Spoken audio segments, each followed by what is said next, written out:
Hola, hola, buenas tardes. Hola, profe. Hola, vamos a seguir viendo la materia.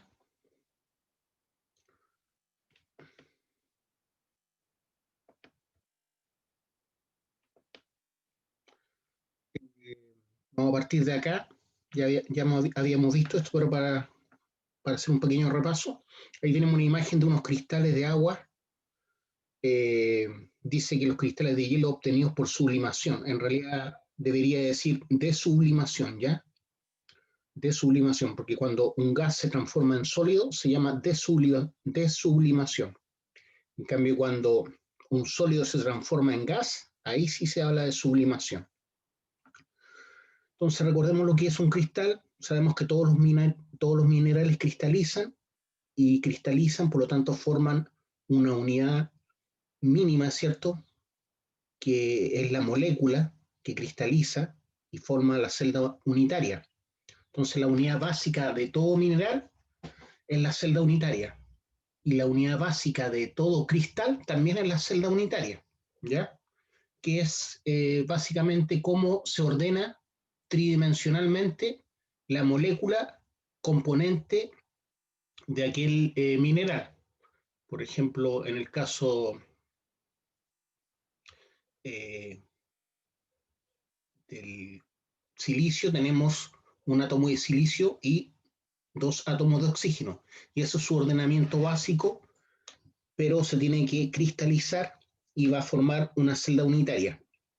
Un cristal es un sólido entonces homogéneo y con un orden interno tridimensional de largo alcance. ¿Qué significa eso? Que junto con otras celdas unitarias, miles, millones, pueden formarse y generar cristales visibles a simple vista, ¿ya? Como por ejemplo esos que estamos viendo ahí. Esa no es una celda unitaria, son millones de celdas unitarias que podemos ver a simple vista o con lupa.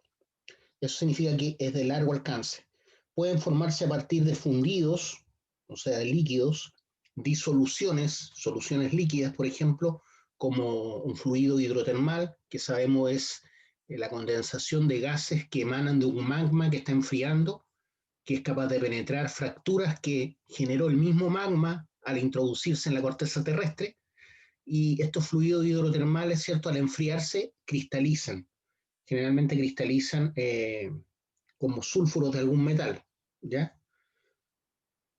Y también tenemos vapores que pueden cristalizar, como es el caso de el hielo, ¿cierto? En las nubes cuando hace frío, pasa de vapor a estado sólido, de vapor a estado sólido. Eso es lo que llamamos de sublimación. Por variaciones en la temperatura, la presión y la concentración, los fluidos desordenados atómicamente se solidifican y el producto tendrá una estructura cristalina, ya que los átomos, iones y moléculas se mostrarán ordenados y ligados por fuerzas electromagnéticas de enlace químico, ¿ya? Entonces existen distintos sistemas cristalinos que ya vimos, por los cuales todos los minerales va a pertenecer a uno de esos sistemas cristalinos para poder generar su celda unitaria. Si la cristalización es a partir de un fundido, el descenso de la temperatura ocasiona que en un punto dado los elementos, las moléculas y los iones vayan perdiendo movilidad, ya porque se empiezan a juntar y se alineen y aproximen favoreciendo los enlaces de reacción. Es el caso del hielo a partir del agua, ¿cierto? Y las rocas ígneas a partir del magma. Si el proceso de cristalización se hace por disolución, como por ejemplo la sal en el agua, cuando ocurre la cristalización, cuando se evapora el agua, ¿cierto? Al evaporarse el agua y perder temperatura y presión, los iones de cloro y sodio que estaban separados, ¿cierto? Se unen para formar un cuerpo cristalino.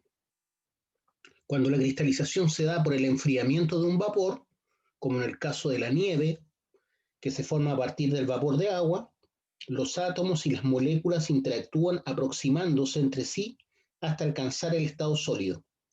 Eso es lo que llamamos como desublimación, cuando de un gas pasa a ser un sólido. Entonces arriba debiera decir desublimación, cristales de hielo obtenidos de desublimación.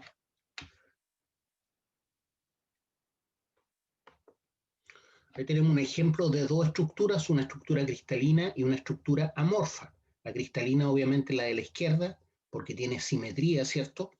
Y un ordenamiento. En cambio, la estructura amorfa, como vemos a la derecha, no tiene una simetría, no tiene un ordenamiento. ¿Cuándo ocurre eso? Cuando el enfriamiento es muy rápido, ¿ya?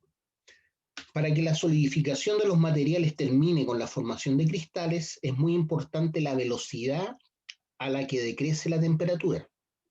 O sea, si el enfriamiento es lento, se pueden formar cristales, pero si el enfriamiento es muy rápido, se va a formar una estructura amorfa solamente. Pues si ella termina siendo muy alta, esa velocidad de enfriamiento, el crecimiento y alineación de los cristales será amorfo y se formarán agregados considerados como líquidos de elevada viscosidad. Por ejemplo, el vidrio común y corriente se considera un líquido subenfriado, así se le denomina, un líquido subenfriado. Entonces, por eso dice considerado como líquidos de elevada viscosidad, como en el caso del vidrio. A los minerales que no poseen estructura cristalina se les llama mineraloides, ¿ya? Que tienen una estructura amorfa. Algunos mineraloides son, por ejemplo, la piedra pómez, la lava, ¿qué más? A ver, la obsidiana, el vidrio volcánico, esos son mineraloides, ¿ya? Su enfriamiento fue tan rápido que no se alcanzaron a agrupar de forma ordenada los iones para formar cristales.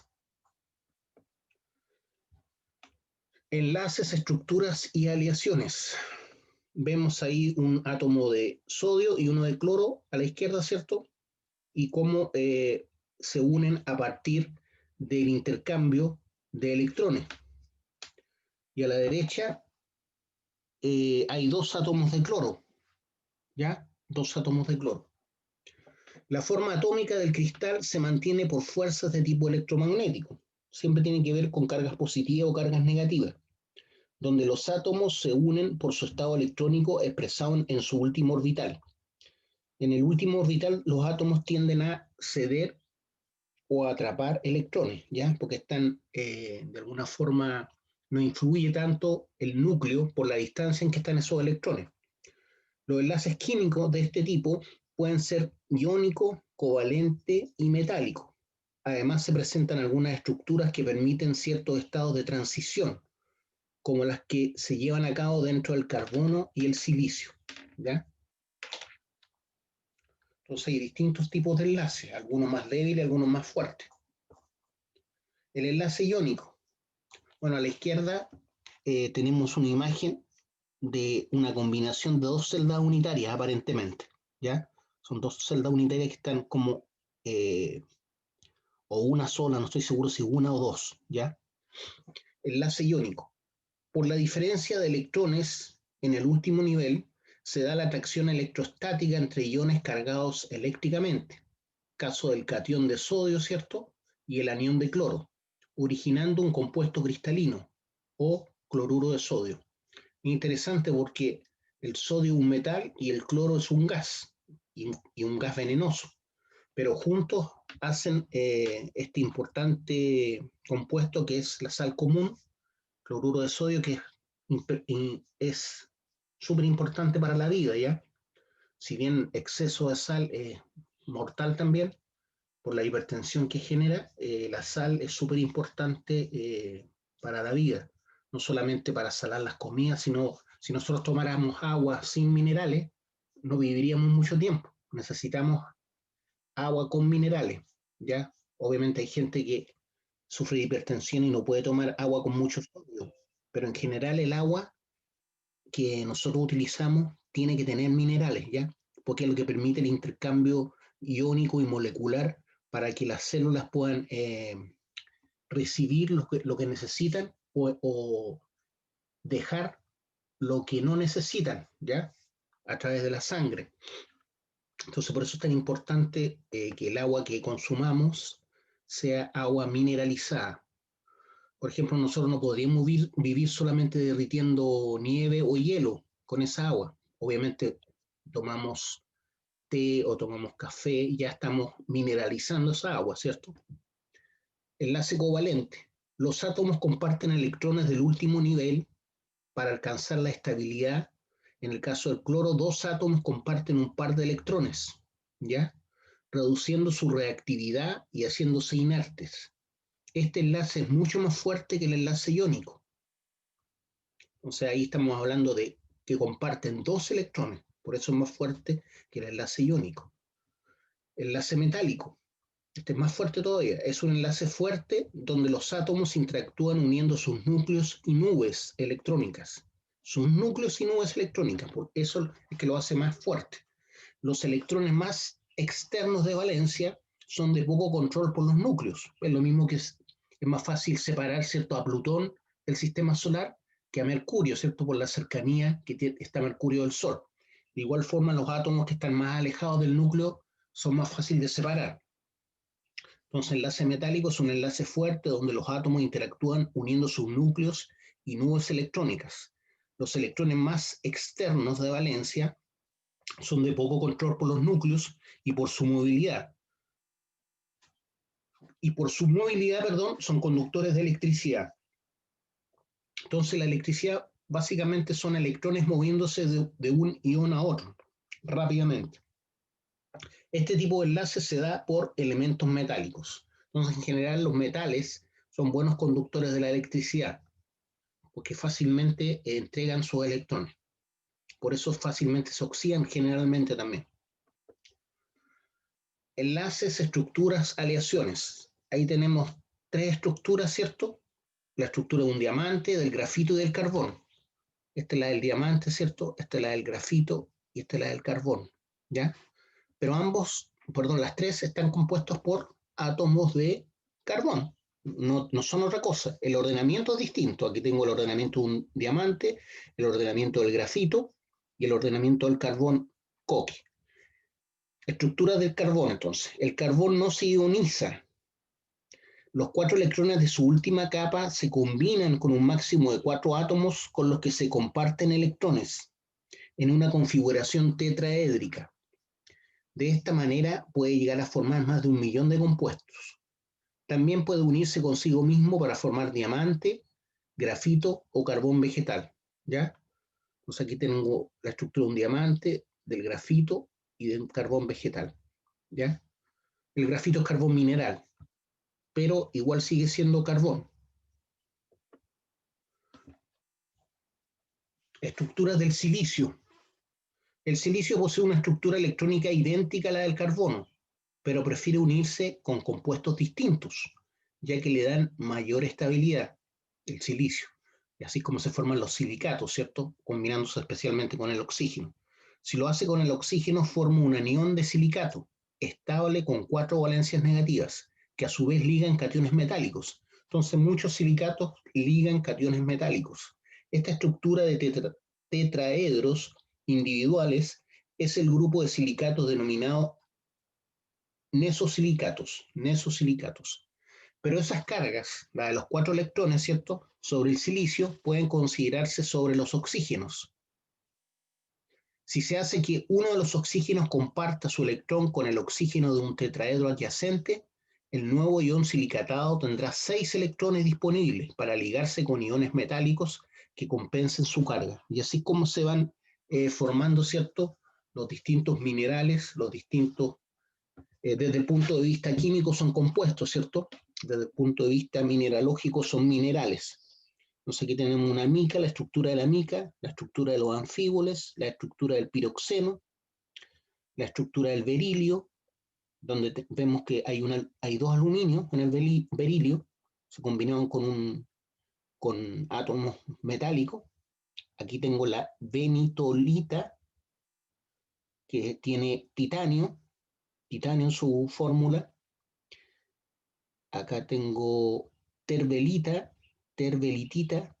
que tiene este metal que se llama SC, y también tengo el zircón, que tiene el zirconio, ZR, que también es un metal.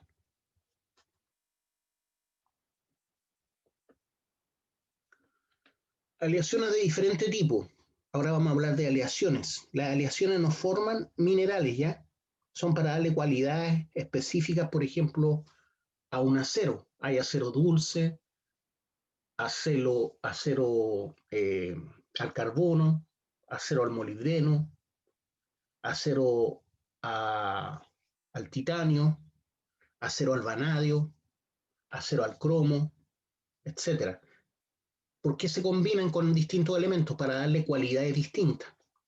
Esas son las aleaciones. Entonces, aleaciones son masas metálicas constituidas por iones metálicos. Masas metálicas, no son minerales, en los cuales los electrones que sostienen el conjunto transitan sin sujeción a un núcleo específico. El tamaño de los iones, la fuerza con que se atraigan los electrones y el número de estos cedidos por cada metal a la nube común condicionan la variedad de las aleaciones. Repito, son masas metálicas constituidas por iones metálicos en los cuales los electrones que sostienen el conjunto transitan sin sujeción a un núcleo específico. El tamaño de los iones, la fuerza con que se atraigan los electrones y el número de estos cedidos por cada metal a la nube común condicionan la variedad de aleaciones. Por ejemplo, el mercurio, por su forma líquida, forma amalgamas, ¿ya? Se combina con otro elemento y forma algo duro, ya como las amalgamas que utilizamos en los dientes, ¿ya? Y combinado ya no entrega mercurio porque está combinado. O sea, no es que tengamos veneno en la boca. También tenemos una amalgama, ¿cierto? Se utiliza la amalgama para concentrar oro, ¿cierto? Una vez que se muele, ¿cierto? El mineral de oro, se agrega mercurio, ¿se acuerdan? Y ese mercurio lo que hace es agrupar solamente el oro y la plata, y de esa forma, al tomar esa masa de amalgama, yo estoy tomando los minerales más valiosos y descartando lo demás. O sea, voy a tomar el oro y la plata. Si los iones son grandes, en sus espacios intraiónicos pueden acomodarse otros iones más pequeños, aumentando la densidad, resistencia y dureza de la masa, como en el caso de la obtención del acero, donde los espacios iónicos del hierro son llenados, por ejemplo, con carbono, vanadio, cromo o wolframio, dependiendo del tipo de dureza o resistencia mecánica que se quiera conseguir en el acero. Eso es lo que les decía sobre las aleaciones con el hierro, ¿cierto? Voy a repetir esa parte. Si los iones son grandes, en sus espacios intraiónicos pueden acomodarse otros iones más pequeños, aumentando la densidad, resistencia y dureza de la masa. No es un mineral, ojo, como en el caso de la obtención del acero, donde los espacios iónicos del hierro son llenados con carbono, vanadio, cromo o wolframio, dependiendo del tipo de dureza o resistencia mecánica que se quiera conseguir. Obviamente eso se fue logrando probando, ¿cierto? Con cuánto carbón, con cuánto vanadio, con cuánto cromo era ideal generar un acero.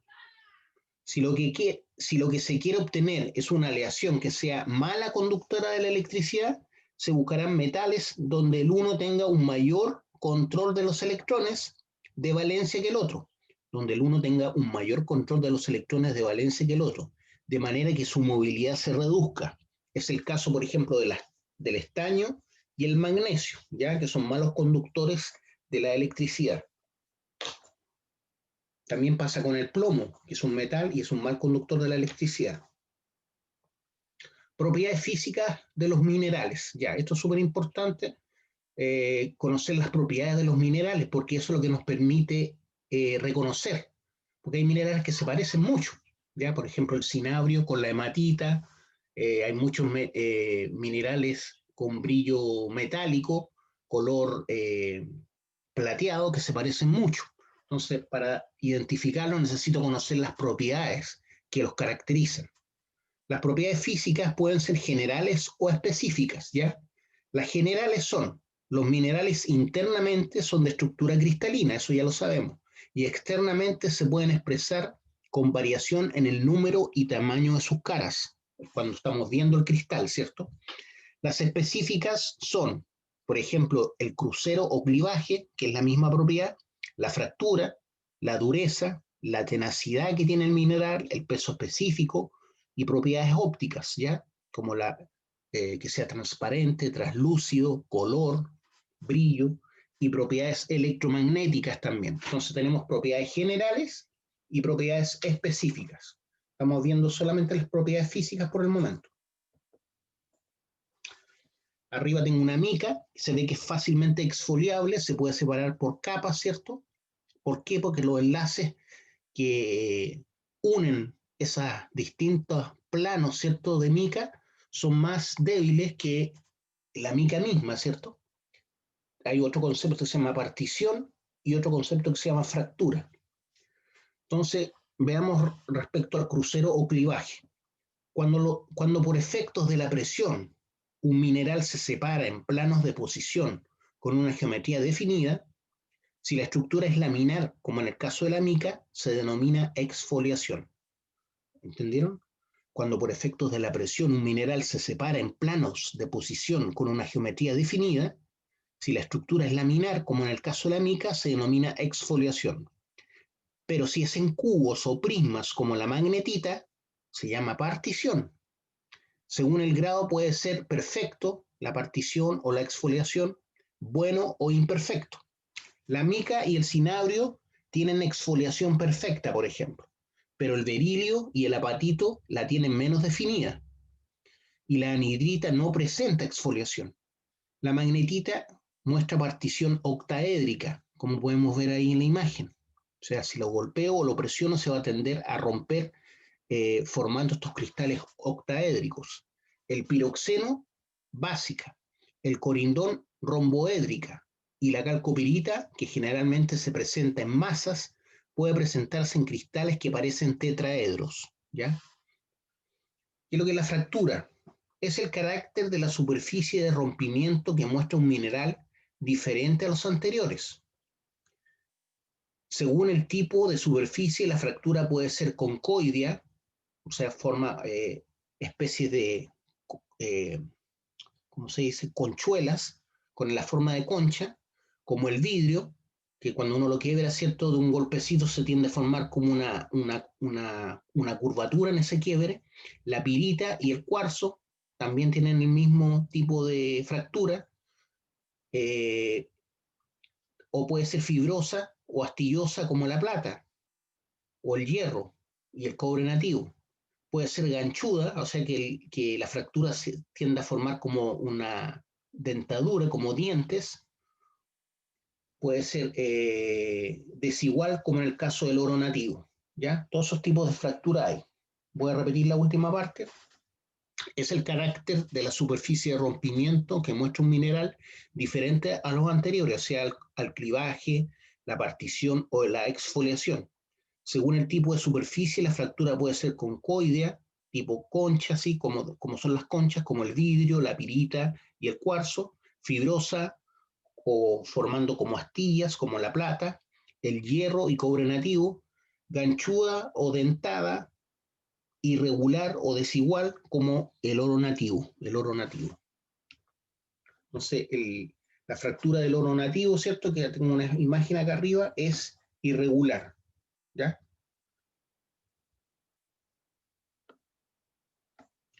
Ahí tengo una escala súper importante, que es la escala de Mohs, que me muestra el grado de dureza de distintos minerales. Esos son los minerales índices, ¿cierto? El talco tiene dureza 1, ¿ya? Dice que fácilmente lo puedo rayar con la uña. El yeso también puede ser rayado por la uña, pero no es tan fácil como el talco. La calcita no la puedo rayar con la uña, pero sí con una moneda de cobre, por ejemplo. La fluorita se puede fácilmente rayar con un cuchillo, o sea, con una cortapluma. El apatito puedo rayarlo con un cuchillo, pero no tan fácil como la fluorita. La ortosa o la ortoclasa o el feldespato potásico lo puedo rayar con una lima, con una lima. El cuarzo lo puedo rayar, perdón, al revés. El cuarzo raya un vidrio, el cuarzo raya un vidrio. El topacio rayado por herramientas con tungsteno, solamente con algo muy duro como el carburo tungsteno puede rayar el topacio. El corindón es rayado por el carburo de silicio y el diamante es solamente rayado por otro diamante. Entonces el diamante es lo más duro en la naturaleza. Esa es la escala de Mohs, ¿ya? Que me determina los tipos de dureza. ¿Qué es lo que es la dureza? es la capacidad que tiene un mineral para rayar o dejarse rayar por otros minerales u objetos. Entonces, siempre el mineral más duro, según la escala de Mohs, va a rayar el mineral más blando. ¿Ya? Siempre, repito, el mineral más duro, según la escala de Mohs, va a rayar el mineral más blando. Les doy un ejemplo. Si yo tomo una cortapluma y la paso por un vidrio, eh, la cortapluma no va a rayar el vidrio. ¿Por qué? Porque el acero es más blando o menos duro que el vidrio. ¿Ya? Al revés, si tomo un trozo de vidrio y lo paso por un cuchillo de acero, ese pedazo de vidrio va a rayar el acero. ¿Ya? ¿Por qué? Porque el vidrio es más duro que el acero. A eso se refiere. La uña, por ejemplo, puede rayar el talco porque la uña es más dura que el talco. La uña puede rayar el yeso, ¿por qué? Porque la uña es más dura que el yeso. Entonces la dureza es la capacidad que tiene un mineral para rayar o dejarse rayar por otros minerales u objetos. Obviamente tengo que tener más o menos una idea cuál es la dureza de algunos objetos. Por ejemplo, la dureza de la uña, la dureza de una moneda de cobre, la dureza de una lima, la dureza del cuarzo, etc. Se relaciona con la fuerza, la dureza se relaciona con la fuerza de los enlaces químicos en su estructura cristalina. Mohs hizo esta escala en 1824. Establece una escala cualitativa de dureza, de 1 a 10, usando prototipos o minerales índice desde el más blando al más duro. Sin embargo, desde el punto de vista práctico, el geólogo, por ejemplo, se vale de las siguientes herramientas de trabajo para el chequeo de la dureza o para determinar qué mineral es, porque se supone que el geólogo o algunos mineros saben qué dureza debe tener un mineral. Entonces, dependiendo si raya o no raya, por ejemplo, eh, un mineral, va a saber qué mineral o puede ayudar a determinar qué mineral es. Por ejemplo, la uña tiene una dureza de 2,5, por lo tanto raya el talco y el yeso. ¿Por qué? Porque el talco tiene dureza 1 y el yeso dureza 2. Pero no puede rayar la calcita. ¿Por qué? Porque la calcita es de dureza 3. La moneda de cobre, por ejemplo la de 100 pesos, eh, antigua de 100 pesos, ¿cierto? O la antigua, más antigua todavía de 1 peso, tiene una dureza 3,5. La navaja o la cortapluma tiene una dureza 5,5. ¿Ya? Y la lima tiene una dureza 6,5. El cuarzo escapa a estas herramientas. Su dureza raya el vidrio. ¿Por qué? Porque el cuarzo es mayor, la dureza del cuarzo es mayor que la navaja, ¿cierto? O el cobre. El cuarzo escapa a estas herramientas. Su dureza raya el vidrio y al acero. Eso es lo que les decía, ¿cierto? El cuarzo es capaz de rayar al vidrio y al acero. Para realizar perforaciones se usan las siguientes brocas. En rocas blandas y rocas meteorizadas tengo que utilizar elementos menos duros, como las brocas de carbón artificial, como son las de silicio de dureza, 14. Entonces, en rocas blandas y rocas meteorizadas, brocas de carbono artificial, como son las de silicio de dureza 14. La de boro con dureza 19,7 y la de tungsteno con dureza 17,6. En rocas duras o cristalinas se emplean las brocas de mayor dureza, que son las de diamante Bort de 36,4 y la de diamante carbonado de 42,4.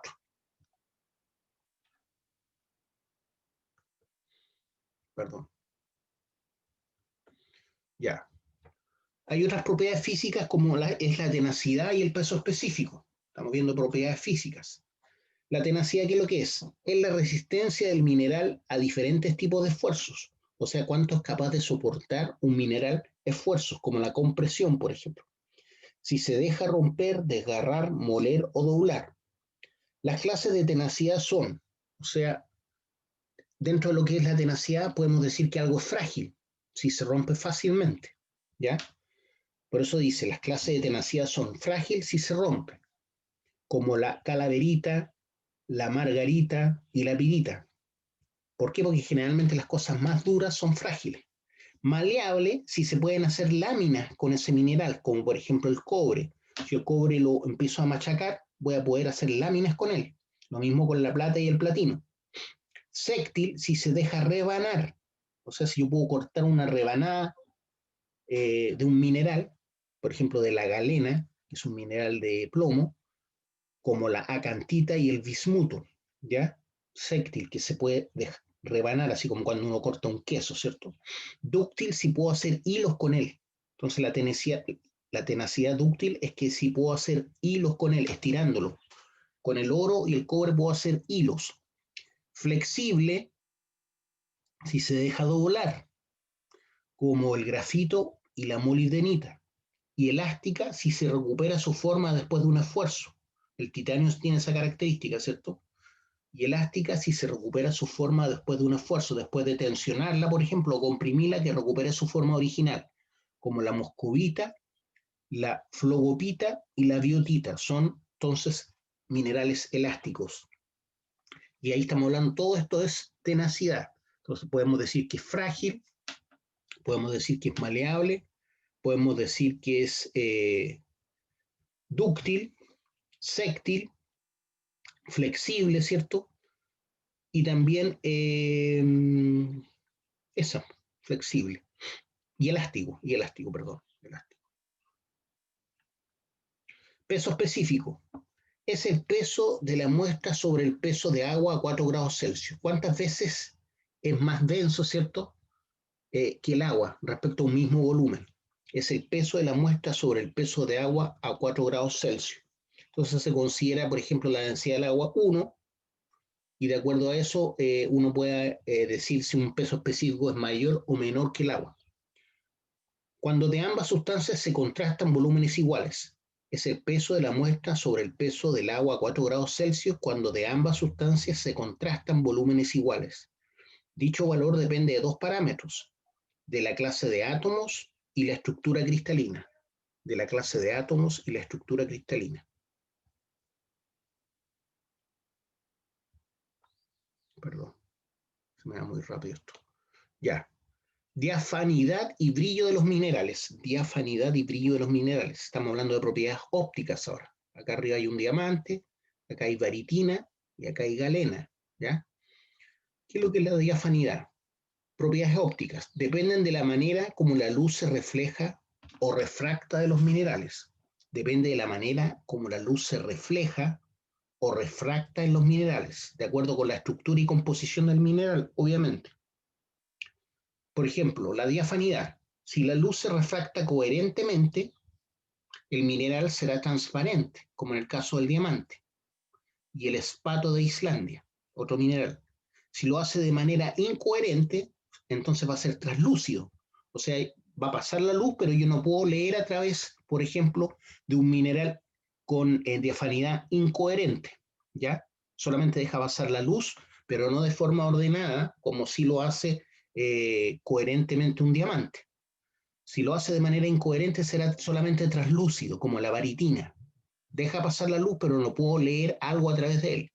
Pero si la luz se refleja o es absorbida, como en el caso de la galena, la muestra será opaca. La muestra será opaca.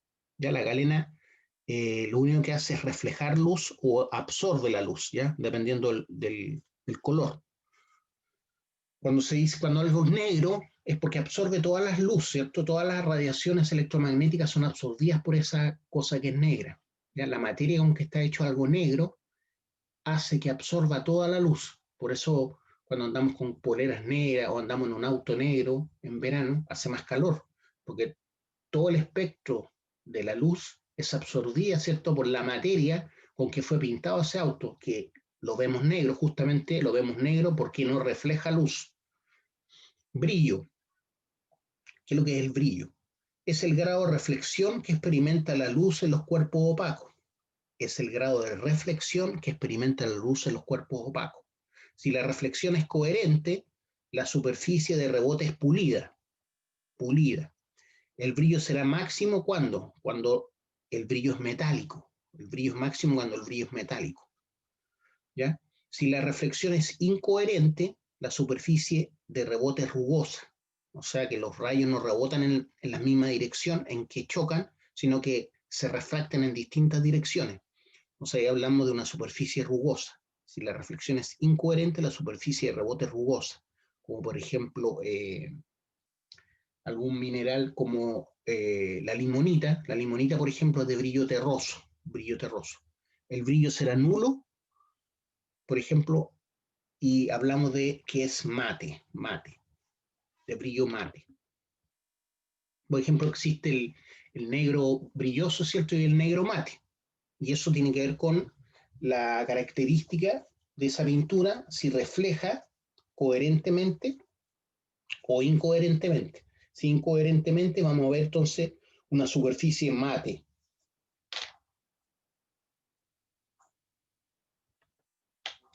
El color de los minerales es otra característica súper importante, ¿cierto? Hay que conocer los colores de los minerales, ¿ya? Color. Dependiendo de la forma como la luz se refracte, se refleje o se disperse, nuestros ojos percibirán los colores de los materiales desde claros a oscuros y en distintas tonalidades del azul, y en distintas tonalidades del azul al rojo, ¿ya? Podemos encontrar minerales opacos, metálicos y transparentes. Por ejemplo, blanco, la plata, gris, la galena, amarillo, el oro, rojo, el cobre, amarillo, el azufre, rojo, el cinabrio, verde, la malaquita y azul, la azurita. La coloración no es un indicador único en los minerales, ya que en una misma especie de mineral o en un mismo ejemplo pueden variar. ¿Ya? Por ejemplo, tenemos dos minerales que son distintos, como la azurita y la chalcantita, y uno los ve, ambos parecen eh, cristales vidriosos, transparentes y son azules. Entonces es muy difícil determinarlos solamente por el color, ¿ya? También hay minerales que tienen variaciones de color, ¿ya? A eso se refiere. Entonces el color es súper importante y básicamente el color es lo que es la gama, ¿cierto? El espectro de luz que es reflejada. Por eso yo veo ese color. Todo lo demás es absorbido. Por ejemplo, esta cosa que vemos acá, que puede ser azufre, ¿ya? O apatito, es amarillo. ¿Por qué? Porque refleja todo menos ese espectro de color. O sea, la luz que tiene eh, ese color amarillo es la que llega a nuestros ojos, ¿ya? Lo mismo acá, absorbe todo menos el color lila, si es que es amatista esto. Entonces, solamente estoy viendo el color lila porque es lo que refleja. Entonces, dependiendo de la forma como la luz se refracte, se refleje o se disperse, nuestros ojos percibirán los colores de los materiales desde claros a oscuros y en tonalidades del azul al rojo, ¿ya? Que son el espectro de la luz visible. Ya nosotros no podemos ver el infrarrojo ni el ultravioleta, ¿cierto? Con nuestros ojos. Eh, como tenemos 3 horas, podríamos parar ahora y seguimos un rato más, ¿les parece? Chiquillos. Entonces les voy a dar 20 minutos de descanso.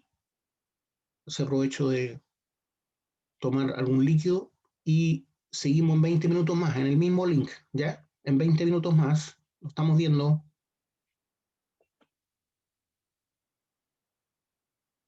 ¿Me escucharon? Sí, profe. Sí, profesor, está bien. Sí, profe. Gracias.